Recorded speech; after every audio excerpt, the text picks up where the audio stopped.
What would it take to arouse your life, to experience more connection, more pleasure, more realness, in and outside of the bedroom?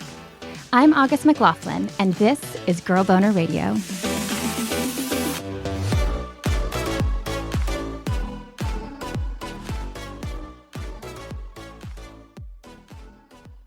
It's hard for people to understand that after watching your wife fuck someone else, you can feel closer to her. You would think that would like tear you apart, but it's so backwards to us. It does make us feel closer. That bond just gets deeper and deeper every time we do something with somebody else.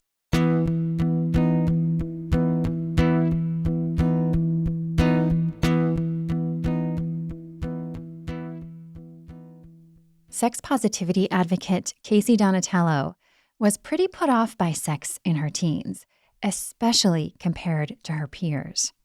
So this is really funny because it's not actually a story that happened to me, but it is something that really stuck with me for a long time. When I was in probably my early to mid-teens, I grew up in the city and we would hang out on street corners like at night, all of our friends. And there was a park that we would always go to. So my friends, the girls that I hung out with, way more sexually active than I was. I was very nervous and shy, and they were just doing all this kinds of crazy shit. So one night, my best friend goes into the park with this guy, and she gives him a blowjob, and he comes all over her face, and he gets it in her eye, and her eye gets like all irritated and swollen and stuff. So everybody knows what happens, and we're teens, so obviously that spreads around like wildfire. There's all these rumors and this gossip and stuff, and I was just so horrified by it. I just never wanted to be that girl that people were talking about in that way. And I was very nervous about getting cum in my eye for like a very, very long time after that. And you fast forward like 20 something years, and now I have a massive cum fetish. I'm always getting covered in cum, and I have an OnlyFans, and I have all of this adult content on the internet now. So it's amazing how you evolve over time and your biggest fears become like your favorite thing in life. So I'm very happy that I got over that. You could say she's come a long way. You know, I couldn't resist that one. Blossoming into her sexuality, though, was not a quick thing.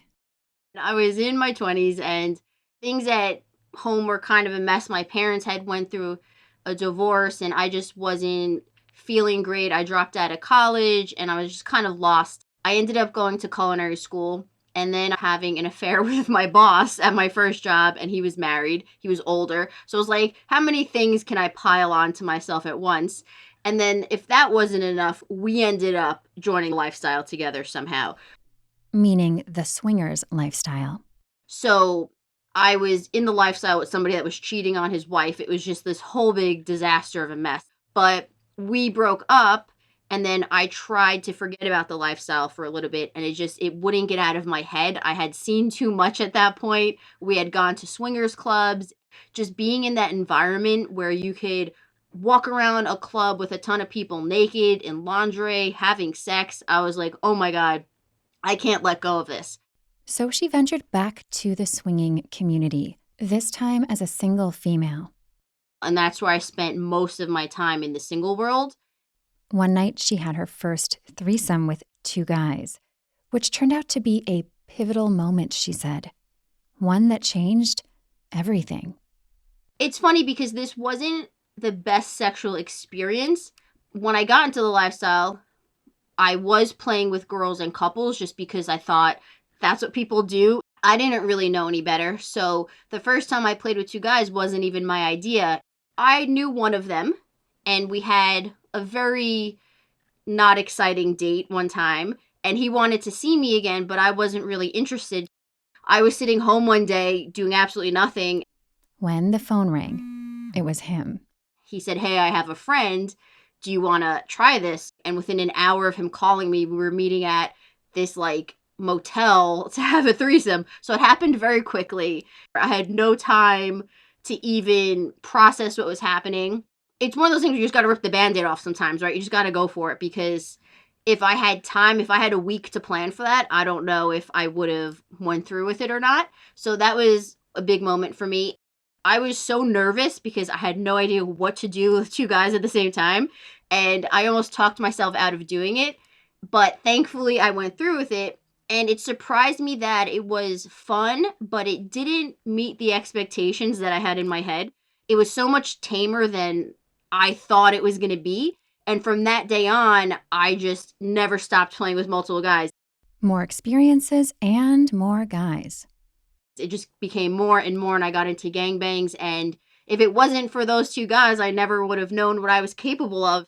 Even though I never saw them again, they did change the direction of my life.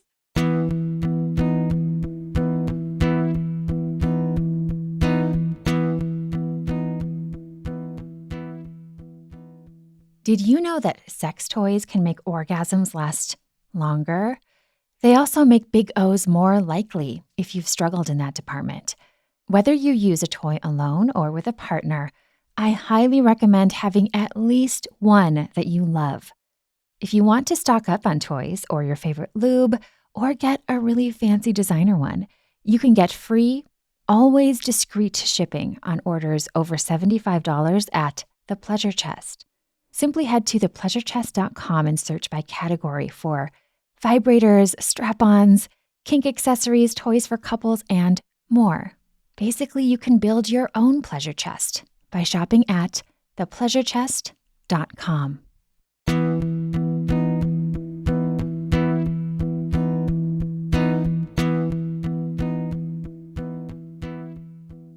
Casey told me that trying DV, double vaginal penetration, was another one of her big moments. A lot of people are into DP where it's like one cock in your pussy, one in your ass, but double vaginals, they're both right there in your vagina together. That was life-changing. I've never gotten over that. It's one of my absolute favorite things in the world. I have to ask you, because I think when people hear that, they immediately think pain. So would you share what it actually felt like? I wish I had words to describe it. I don't think the vocabulary for how amazing it really is has been invented yet. That's just my opinion. Some women absolutely hate it. So it depends on your body, the other people, but it's not pain at all. You just feel like this pressure and you're just getting like tighter around two cocks at the same time. It's not difficult for them to both go in there. I thought it was going to be impossible when I tried it for the first time. I thought it was like an urban legend that I was hearing about, and it wasn't even a real thing until I tried it. And I was really surprised that, wow, they just both go in there. But sometimes you need the right combination of guys. It doesn't work with every party of three. Like sometimes you have to play around with it, but it's really not that bad. And I also had a fear that, oh my God, if you do this all the time, you're going to get so stretched out and loose. Not true at all. I think it actually makes you tighter. I think your muscles are working so hard that it just makes you incredibly tighter. That's my personal opinion. Yeah, I mean, you're working out. If you're afraid of that, don't let that stop you. Because I said, okay, I'm going to do it sometimes, but not all the time. This way I protect, my tightness. And then after a while, I was like, fuck it, I don't even care. And it hasn't changed anything at all. So that's the urban legend, I think.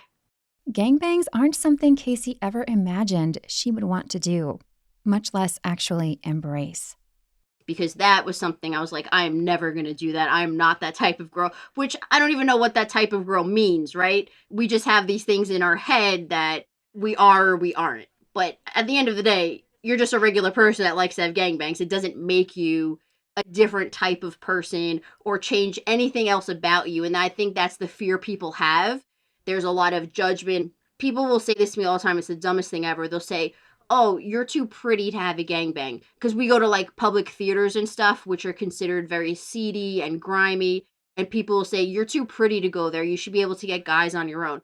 I go, I can get guys all the time, but I just enjoy going to those places. Like, your look should have no bearing on what type of activities you like to engage in. And they say the same things about the guys that like to have gangbangs. Like, what's wrong with you? Can't you get your own girl? Some people just really like the group mentality.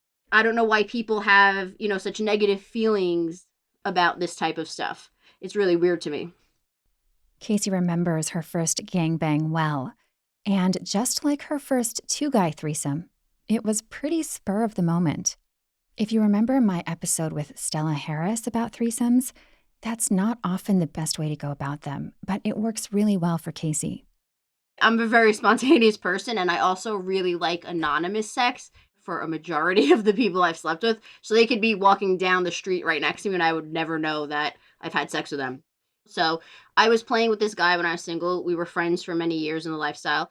He had been offering to gangbang for me for a while, and I always said no. And then one day I was like, fuck it, let's try it. So he picked me up one night. I knew absolutely nothing. He took me to someone's house. It was him and I think three other guys What's up? that I had Hey. never laid eyes on, didn't know their names, didn't know anything. I just showed up there, and it's this moment where I felt like they were sizing me up. Like, who is this girl? Does she think she can handle all of us? And I'm a very competitive person. So that's kind of the fun of a gangbang, is to see what's going to happen. Like, how many guys can I last with? And they're the ones that are left like with no energy. I'm just sitting there like, guys, come on, do you need more friends? It's like a fun little taunting game that goes on. I like to have more of like a fun gangbang, I guess you could say. Like, I'm always joking around and very personable. Even though it's crazy fucking and hardcore situations, like, there's still a lightness and a funness about it. That really struck me because I don't know about you, but the term gangbang seems to have an almost violent vibe about it that can be really off putting. I hate that people have that negative thought about the word.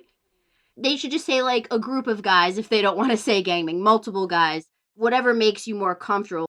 As the woman, you are in control of everything that is happening. You set the tone, you set the rules, you set the energy, and they will listen to what you say. If you make rules, you have to make sure you enforce your rules.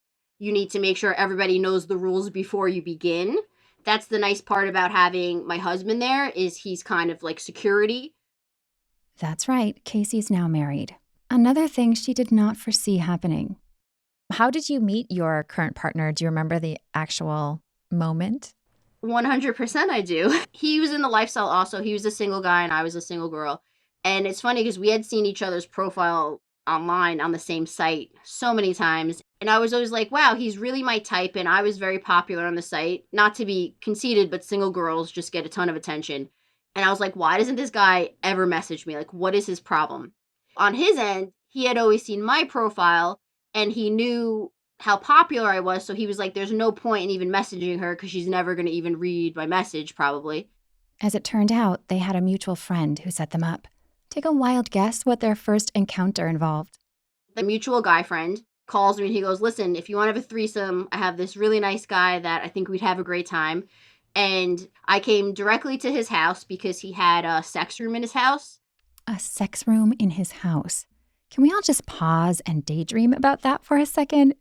So they lured me with the intrigue of the playroom. My friend was late, so I ended up at this random guy's house by myself. And we're just like staring at each other. We don't even know what to do because we can't play until our friend gets there.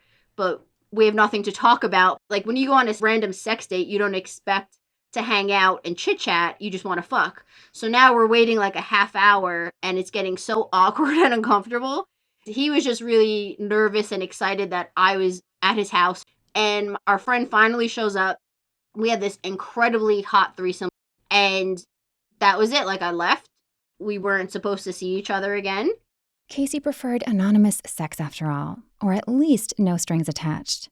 But lo and behold, we ended up hooking up for a while after that. He was such a nice guy that I didn't believe that he was really who he said he was. In my past, guys always started off really nice. And then after enough time, they're just complete assholes. They're psychotic. They have bad tempers. They mistreated me. So I was on such high alert that I was like, there's no way this guy is who he says he is. But apparently he was. He was kind, respectful, and patient with her. And I think that's what I really needed from someone, for them to prove that they had the actions, not just the words, to be the person that I wanted to be with. He gave me enough time and space to treat him like shit and to break up with him a bunch of times and then to come crawling back and say, you know what? I think I actually really like you. And I always said I never wanted to get married. And now we've been married for a few years. Definitely was a game changer for me. Came out of the blue, wasn't expecting him, and I fought him as hard as I could not to fall in love with him. But we've been very happy. We've been together almost 5 years at this point now. In addition to sharing life together as a couple, Casey and her husband embrace hot wifing. Hotwifing is a very broad term, and it just means that the wife is encouraged and allowed by the husband to have sex with other people. Generally speaking, she's having sex with other guys, but it could really be other women, couples, but commonly she's fucking other guys. You could have a hot wife that goes out on her own and then reports back. You could have a hot wife with a cuck husband. She humiliates him and she's fucking guys that have bigger cocks than him. There's like a power shift. And then you have what we are, which is a stag and a vixen, where there's no power dynamic. He just really enjoys sharing me. He thinks it's fun. He thinks it's sexy. We always play together. So he's on every date I go on. I don't play without him. And the guys are super respectful to him. They always ask his permission to fuck me. They thank him at the end of the night. It's really built around respect and just the fact that he likes to watch me fuck other people. There's nothing wrong in our relationship. Nothing is missing. That, Casey said, is another common misperception about hot wifing and about swinging in general. People think your relationship must have a problem. If you're doing this, you're trying to fix something. And then specifically in hot wifing, because my husband is faithful to me, but I'm not faithful to him, people are like, oh my God, there's definitely has to be a problem. Either he doesn't respect you if he's sharing you, or she doesn't care about you if she's fucking other guys. And these things are so false. If you're in a healthy relationship, they're false. Some people do try these things to fix stuff, but in the end, generally doesn't work out. You need to be on the same page. There needs to be like trust and communication. That's what Casey and her husband prioritize, and she said they just really have a good time. Before I met him, I had been what I call like practicing or in training for hot wifing because I was playing with guys that were sharing me with other guys, even though I wasn't their wife. So already embedded in my brain, like, wow, I like this feeling. I like being shared by guys and passed around. When I met my husband, the first day we met, technically, I was being shared between two guys But that threesome, she said, was so different from what they enjoyed together now. because we were strangers when we had that threesome, right? So even though it was fun and I technically was being shared between them, for lack of a better word, like I didn't belong to anybody. I was a free agent, right? Now I belong to my husband. So, right off the bat, the fact that I should be off the market because I am married, right? You think marriage, monogamous, can't play around. Because we're breaking that, there is this element that is just so hot and sexy and emotionally charged. When he shares me now, it's a very different feeling. It's so night and day. And that mental part is really like the key of hot wifing. That's what you're looking for. That mental play and that emotional connection. It's hard for people to understand that after watching your wife fuck someone else, you can feel closer to her. You would think that would like tear you apart, but it's so backwards to us. It does make us feel closer. That bond just gets deeper and deeper every time we do something with somebody else. I'll be fucking someone and he'll look at me and just say, "You look so beautiful. I love you so much." That's not what we're raised to think is normal, but to us, it's normal. It takes a while to get there. It wasn't overnight, but we're at that point now where it's just something that we like to do. We are very active with it. If we don't do it for a long time, we start to miss it. Sometimes there's months where we can't play because our life is so busy. Even though it's such a big part of our life and we don't want to give it up, we try to find balance where our regular life always comes first. So, family, friends, vacation, work, our quality time, we never sacrifice that to hook up with other people. So there may be months where we don't play and we're fine, but in the back of our heads, we're both just like, wow, this sucks. Like, we want to go out so bad and do this. Like, we miss it. If we could never play with anyone again, we would still be as happy as we are right now. That's the fun part about it. It's not like we're ever missing anything. We're just increasing things every time we do it, which is pretty cool. If you're interested in delving into hot wifing or a similar dynamic in your relationship, consider this advice from Casey. It's about both of you. Just because I'm the one having sex with people doesn't mean my husband has nothing to do with this process, right? He needs to be having fun too, whether or not he's physically involved. So make sure that you want to both do this. You can't force anybody on either side into this type of dynamic. You have to decide what the husband's role is going to be, what your boundaries are, because there's a lot of things to talk about. It's not just, oh, I'm going to fuck somebody. There's so many questions that come up surrounding that. Who is this person? Where are we going? What am I allowed to do? What am I not allowed to do? What do you want to see? What am I going to wear? Like, it sounds so silly, but these are very important factors, because if you don't discuss these, it's going to be a disaster probably, because you're not going to be mentally prepared for what's going to happen. Also, I think a lot of people have this fantasy, but in reality, it's not for them. That image in your head might be really enticing, but seeing it in reality might not be what you think it's going to be. If you do try it, Casey estimates that there's about a 50% chance it'll work out, meaning you both enjoy hotwifing and want to keep doing it. One of you might love it and the other one hates it, and then what are you going to do now? But that's with any fantasy that you live out, right? There's always that potential for greatness and for not such greatness, right? So you have to know that there's always a risk every time you try something, that there's potential for a disaster, and then how do you salvage that? Some people, once they taste something, they can't give it up for anything. Other people are willing to say, okay, it didn't work, it's not worth it. So you just have to be aware of all of these things. Meanwhile, communicate and then communicate some more, she said. It's the most important thing. You have to be so brutally honest. You can't sugarcoat anything. You can't hide anything. And that's what's weird about being in the lifestyle, is that it really forces you to say things to your partner that you don't want to have to say, or admit things to yourself that you don't want to say out loud, right? But you have to talk about everything in so much detail to make sure that you're on the same page all the time. And that usually does get easier. And in the beginning, it's really awkward and weird. And now it's just kind of fun to say whatever you want to your partner all the time. Like, we could talk about every little thing that happened on the date, the guy's cock size and this position and where he came on me. Like, there's nothing off limits between us. Like, he's almost like my girlfriend at the end of the night. Like, we have no filter between each other. People have different feelings that you might not expect to have.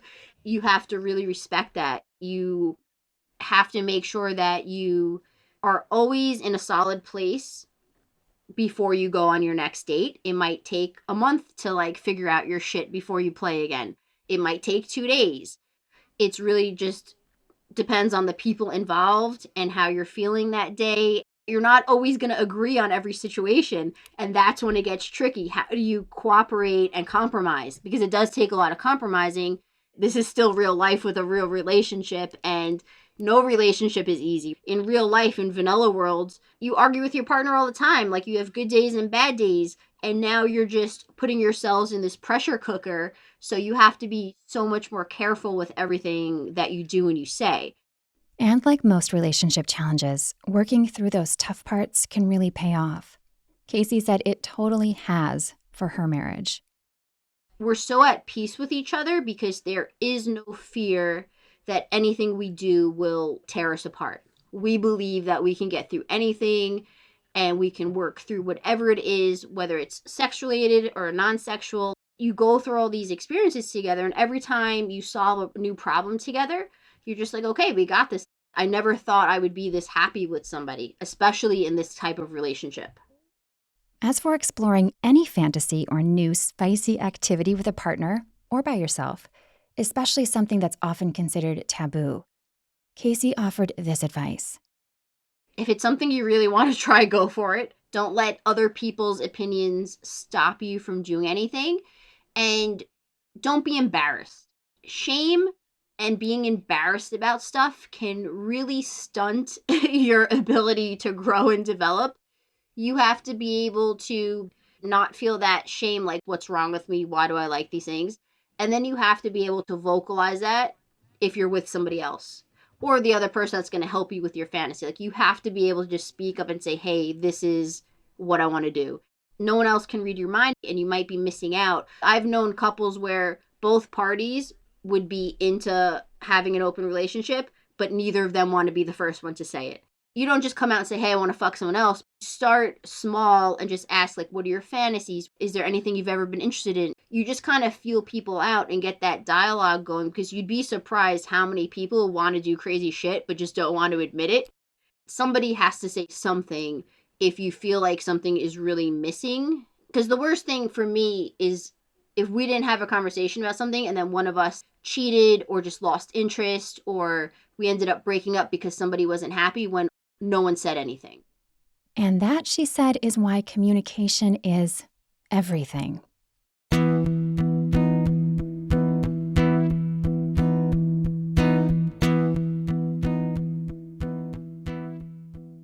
Learn much more about Hotwifing and Casey's experiences on her podcast, In Bed with Strangers.